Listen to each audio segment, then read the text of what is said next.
Vanakkam, we will continue our lectures. So last class we have been discussing about the Indian seismicity. Okay, we have been discussing about some of the earthquakes, how the damage distribution was reported to understand what is the damage extent, what is the radius it affect, what is the this one. But we have observed that most of the earthquake we do not have direct record, okay, of the main shock. Most of the earthquake what we discussed, okay, even up to Kilari earthquake. Okay. So, today class and then the subsequent classes we are going to talk about the tectonics of India. So, why tectonics of India? Because we have to understand where these earthquakes are origin, how it origin, so that there are some of the parameters which need to be considered or assumed for the seismic hazard analysis will be obtained from this kind of tectonic settings. Okay. So, if you look at the plate tectonics of entire globe, so you can see here, okay, so this is the plate tectonics of entire plate. So, this is basically your Indian plate, correct. So, this is the entire Indian plate, Indian Australian plate you can say, this is the Eurasian plate. So, this information you can obtain basically from this website, okay, you can see the related publication. So, where these maps are marked. So, here people have plotted earthquake, okay, of the magnitude 5 and above from 2002 to 2008, okay, above magnitude 5 for the 8 years. So, here you can see that, okay, so the depth of earthquake also mentioned, the red indicates 0 to 50, 50 up to 150, then followed by the yellow 300 and the green is 450 and 700. So, where you can see the subsequently the color composition of these events will indicate a depth of earthquake occurring at this particular place. Okay. So, if you concentrate on the Indian region, which is very important for our discussion, okay, so the narrow band, okay, with shallow earthquakes marked in a red indicate that transformed boundaries or mid-oceanic ridges or divergent boundaries. Okay, so those are all the places where you get a very narrow, shallow focused earthquake you can see. Okay, so this one, narrow band, there is no wide. So, the wider band, okay, so with earthquakes at range of depth or subduction zones. So, the wider band, the thicker band like this, okay, these are all the thicker with the various depth of earthquakes are occurring in the subduction zones. So, wider band scattered earthquake marked continental. So, this is the one where you can see the wider band, okay, it's happening in the continental margin. Okay. So, particularly we have to concentrate on this place where Indo-Eurasian plate and continental rift zone are exist in this area, okay, which gives a plate tectonic evidence and the earthquake. You can see this earthquake, most of the earthquakes are located in the shallow depth and a few earthquakes, well, particularly this area. Okay. So, the earthquakes on this location and as well as this location where you have the slightly deeper earthquake. Okay. So, you can see again the plate tectonics in detail here. You can see this is the Indian plate. So, the arrow indicates like how much it moving towards this one, and also here you can also see the topography. Okay. So, like the mountains and this region and this like the agriculture or the plain where lot of agriculture is taking place. Okay. So, that this is the basically the separating, okay, portion of the your Australia and the Indian junction plate. Okay. So, this is below the sea basically. So, where you can see there was even an earthquake reported there, the arrow indicates this one. So, here also you can see the movement, okay, so how the plates are moving. So, basically this is our Indian plate. Okay. So, the entire plate is called as Indo-Australian plate. The portion which comes separates, okay, so this is the Indian plate. So, it moves actually northeastern part. This plate moves northeastern part.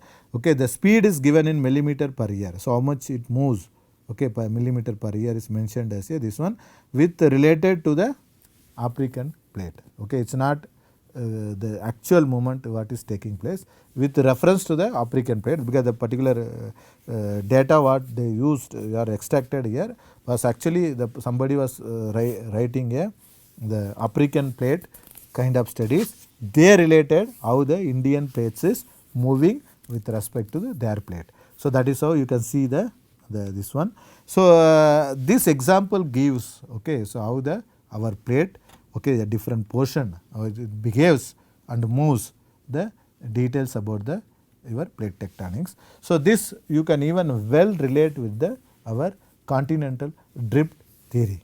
Okay, so we have seen that when we are talking about the continental drift, okay, theory, and then how the different continents are formed, you can see that about 170 million years ago, okay, this was the island, Madagascar island. You can see this is the South America and Africa together, and India, Australia, Antarctica are together. So same plate, you can see this is the Madagascar region. Okay, this is the South America and Africa. So where the India, Australia and Antarctica are separated, where the Madagascar is in between. Okay, so then it is this was actually 162 million years ago. So about 135 million years ago, so these three regions are completely separated. You can see South America and Africa, but still those two are not separated. Both the continents are together. The India and Madagascar are together, but Antarctica and Australia were separated. Those are together but moved from India. Then 100 million years ago, South America broken. Okay, it has went separate. Africa, India and Madagascar together, and Australia was different. So similarly, the South America, Africa, Madagascar, India. So this is about 88 million years. 60 million years the Madagascar moved close to the Africa, not anywhere close to India. So but India is island. Okay, so this evidence you can find from this website where they have made a detailed discussion about that. So here you can understand that when I am talking about the history of southern India, particularly when I discuss about the India, once it was a island which is called as a Kumari Kantam. Okay, so you can see that this was a island, okay, where the origin Indians were there, and even some people, Madagascar region and Africa, okay, so South America, they are all together by the races, okay, by their appearance, okay, with their DNAs, because these are all together at some time. So the people who are lived on 170 million year ago, their genes are carried by even a present generation. It has been proved, people are taken a DNA test and proved that these are all people sharing the similar DNA setup. Okay, so that is it proved that. So India was island about 60 million years. Okay, so then basically as we said that, so from the 60 million years, okay, so the India keep moving towards the northeast direction. Okay, so you can see here the India landmass 70 million years ago, this is the landmass island. So the India landmass 50 million years ago. Okay, then actually before that there is no Sri Lanka. Okay, the Sri Lanka was formed, okay, after 50 million years, you can see. So but even the maps they show together, but it's all graphical illustration, there is no detailed analysis kind of things. Here you can see that 71 million years, 55 million years, 38 million years, 10 million years and present. So this shows the India was continuously moving towards the northeast direction before hitting a Eurasian plate. After hitting a Eurasian plate, the speed has been reduced. That is what we discussed. So it was earlier moving with the speed of 20 centimeter per year. Now it is moving with the speed of 5 centimeter per year. So that is what you can see. You can see the formation of the India, where the India became an island, became a peninsula. Peninsula means 3 side water and 1 side land. Island means all the side you will have the water. So that was the evidence where you can see the geologically our terrain, okay, our landmass keep moved, tectonically keep moved, tectonically keep disturbed. Okay, tectonic forces are helping them to move. Okay, that is what you can see from this kind of evidence under the theories. So the northward moving Indian plate first collide with the south edge of the Tibetan Eurasian plate. So this continent-continent collision, okay, convergent boundary kicked up the Himalayan orogenic process. So that is a formation of mountain. Okay, Himalayan formation mountain started by the Tibetan Eurasian plate by the Indian plate hitting. Leading edge of the plate, oceanic crust carrying the India subducted beneath the Eurasian plate, the landmass continental crust collide and pushing up a landmass. The collision continues even today. So, based on the recent global positioning system, the India plate moves nearly 5 centimeter per year, about 2 inches growing in Asia, which is close to your nail growth. If you leave your nail without cutting, 5 centimeter per year it grows roughly. So, that much our Indian plate is basically moving. However, GPS data also suggests that Tibetan plate pushes only about 3.2 centimeter, 1.3 inch into the Asia each year. So, both of them are eating and then growing. Okay, that is what is happening actually. So, this concept we can discuss that, as we told that, so the once the India was a island, so the related land, okay, so the Indian portion, this is the India, this is the portion which is sea floor, okay, water and sea floor. So, this was keep moving like this. This is the typical graphical illustration of the before hitting the Eurasian plate. So, the two tectonic plate collide into each other, the Indian plate oceanic crust being slightly denser and sinks under the subduct pull. So, this Indian plate basically is slightly denser, because of that it gone down the above this plate, okay, which was a thin, which was above. So, as the continent crust both the plate merges into one, the intervening oceanic sediment and rock get sandwiched between the both the crust. Okay, so this is what happened here, both the crust rock get sedimented, and this pushing pulling the piling up rock on top of the rock behind the Himalayan mountain, where the mountains are getting built up. You can see the mountains are getting built up on this place. So, this is the how this one. So, that is the reason there are many sea fossils, okay, has been found in the Himalayan hill. Even though Himalaya is the highest hill in the world, okay, you can find a sea fossil. Sea fossil means a fish type, okay, turtle type, or any other sea animal, okay, their fossil has been found in the Himalaya. That clearly shows that the India was once island which is controlled by the, surrounded by the sea. That sea floor, due to hitting of that, the sea floor rising, and that raises whatever the animals who are lived there and it died and buried, that fossils are actually based. You can see the continent plate and then the oceanic crust, how it goes, oceanic crust, then the sea crust, and all this the complex fracture, okay, taking place, which build help to Himalaya to grow. Basically, this is the force which is taking place like this and like this, where it pushes and then this is goes up.